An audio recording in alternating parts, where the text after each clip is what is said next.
नमस्कार मंडळी, जय श्री स्वामी समर्थ. मी सानिका देशमुख तुमचं सगळ्यांचं माझ्या औषधांचं भांडार बाय तुमची सानिका या यूट्यूब चॅनलमध्ये स्वागत करते. तर मी नेहमीप्रमाणे काहीतरी आज नवीनच सांगणार आहे. नवीन असं नाही, पण $0 टॅबलेट तुम्हाला माहितीच असेल, जी रेग्युलर डॉक्टर तुम्हाला प्रिस्क्रिप्शनमध्ये लिहून देत असतात. ताप आला, कणकण आली, लागलं तरी ही गोळी लिहून देतात. पण ही गोळी नेमकी आपल्या शरीरामध्ये काम कसं करते बरं?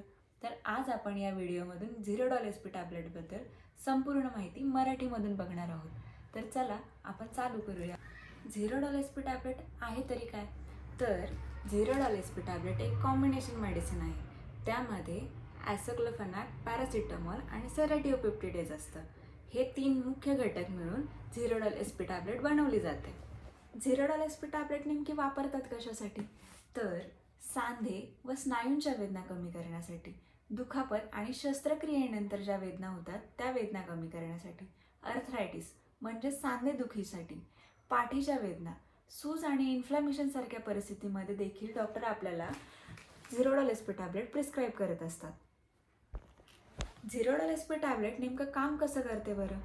तर $0 टॅबलेटमध्ये 3 घटक असतात: ॲसेक्लोफेनॅक, पॅरासिटामॉल आणि सेराटिओपेप्टिडेज. तर ॲसेक्लोफेनॅक काय करतं? शरीरात प्रोस्टाग्लॅंडिन्स बनवण्याचं काम करतं, ज्यामुळे आपल्या वेदना कमी होतात.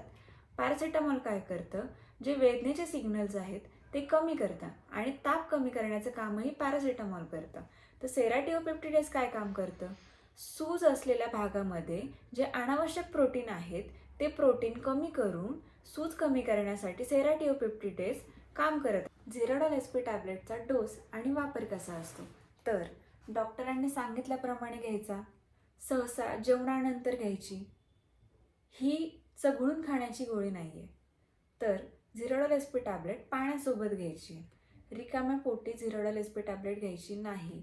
आणि महत्त्वाचा मुद्दा, डॉक्टरांच्या सल्ल्याशिवाय $0 टॅबलेट जास्त प्रमाणात घ्यायची नाही. त्रास होऊ शकतो. सगळ्याच्याच काहीतरी एक चांगली बाजू असते तर एक वाईट बाजू असते. तर $0 टॅबलेटचे जसे उपयोग आहेत तसेच त्याचे काही तोटेही आहेत. तोटे म्हणण्यापेक्षा साईड इफेक्ट्स काय आहेत ते आपण बघूया. तर सामान्यतः तर हलकेच असतात. पहिलं म्हणजे तर उलटी झाल्यासारखं वाटू शकतं, अस्वस्थपणा जाणवू शकतो, पोटात वेदना झाल्यासारखं वाटू शकतं, अपचन झाल्यासारखं वाटू शकतं, डोकेदुखी, डिझिनेस म्हणजे जडपणा जाणवू शकतो, पुन्हा डायरिया आणि कॉन्स्टिपेशन देखील होऊ शकतं. पण जर हे तुम्हाला जास्त प्रमाणात जाणवत असेल तर तुम्ही लगेच डॉक्टरांचा सल्ला घ्यायचा आहे. $0 टॅबलेट कधी व कोणी वापरायची नाही आहे?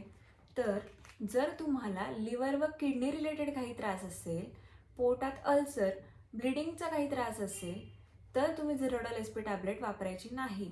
गर्भवती व स्तनपान करणाऱ्या स्त्रियांनी देखील $0 टॅबलेट घ्यायची नाही.